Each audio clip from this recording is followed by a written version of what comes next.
In the go-go world of motion pictures, some characters need no introduction, like the Man of Steel.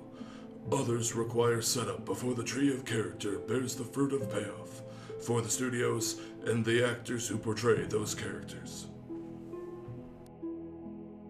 Take for example Black Widow and her compatriot Hawkeye, both in Iron Man 2 and Thor respectively, and would later go on for a big payoff in the movie The Avengers. But some are not so lucky. Some are victims of hubris, and others cruel fate. Regardless, these Hollywood hounds begged their masters for a bone, and instead got the bone. Hello, I'm Pete Turfro. And I'm Cab This. And this is the Obscurasphere.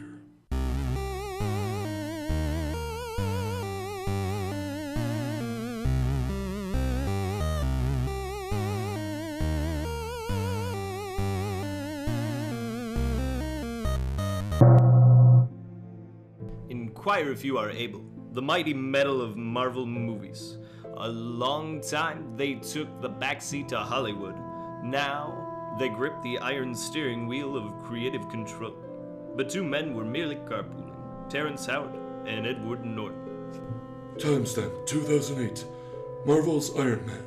Hot off the success of his film Hustle and Flow, Terrence Howard is tapped to play James Rhodes, who in later mythos would become War Machine.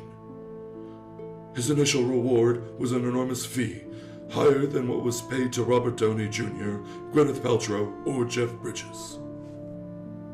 The real reward, however, would come in the sequel, where he would get to play War Machine. However, by the time the sequel was made, the tide in Hollywood had turned, and he would not be offered a comparable sum to reprise his role in the second film. Among rumors of insults, bad behavior, and reduced roles, Howard pulled out, with the role and the armor falling on the shoulders of Don Cheadle. Next time, baby. For Terrence Howard, there would be no next time. And if you're okay, Edward Norton, a long-time thespian and first-time hero. He grew into his role as the Green Goliath in 2008's The Incredible Hulk, one of many films teased to be barreling towards an ensemble picture known as The Avengers.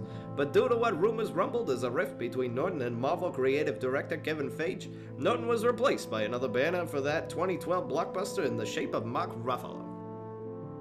Establishing date, 1989's Batman. Famous as Lando Calrissian, Billy D. Williams was hoping to be famous as Two-Face, foe of the Dark Knight himself. But first, he would have to play Two-Face's alter ego, Harvey Dent. I really wanted desperately to do, obviously, Two-Face. But alas, it would never come to be, with Tommy Lee Jones chosen by Burton's directorial successor, Joel Schumacher, to play the Man of Two Minds in the later Batman sequel, Batman Forever. For Mr. Williams, at least Colt 45 had his back. But Batman would not be Tim Burton's last cape concern, as the script fell to him to direct The Man of Steel. In 1996, screenwriting went underway for John Peters and Kevin Smith. Burton promised Nicolas Cage the titular role, though Peters and Smith's script, along with Burton's vision for The Last Son of Krypton, were 86 in 98 when he pulled out of production, and Cage followed suit in 2000. Cage was unable to be Kal-El, but was able to make this a reality for his progeny, who was christened Kal-El in 2005. Ryan Reynolds played the role of Wade Wilson, aka Deadpool, in 2009's Wolverine Origin. Though his character was mangled, physically and rhetorically, some die-hard fans still hold out hope for a spin-off with the Merc with a Mouth, teased after the release of his film debut. While each of the previous actors have had their dreams crushed beyond recognition by the unstoppable entertainment machine, far and away, one man has suffered the wrath of an unfulfilled Tinseltown promise more than any other. The character Kirk Connors, who would later become the Lizard, was only briefly mentioned in the 2002 movie Spider-Man. In the follow-up, veteran character actor Dylan Baker took the role, seeming to signal the Lizard's imminent arrival on the Spider-Man scene. So many were surprised to not see the Lizard in the third Spider-Man movie. though Baker was, almost guaranteeing his appearance in the fourth Spider-Man movie. However, that fourth Spider-Man movie would later turn into a Spider reboot, with series director Sam Raimi on the outs and Baker with him. Rhys Ifans got to play the Lizard and Kurt Connor in the Spider reboot, which in its own way was a cruel fate. Were these men fated to be preempted from the start? Or were these the machinations of a maniacal madman?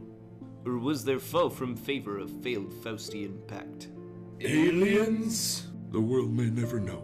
For the Obscurasphere, I'm Cubvis. And I'm Pete Turvo.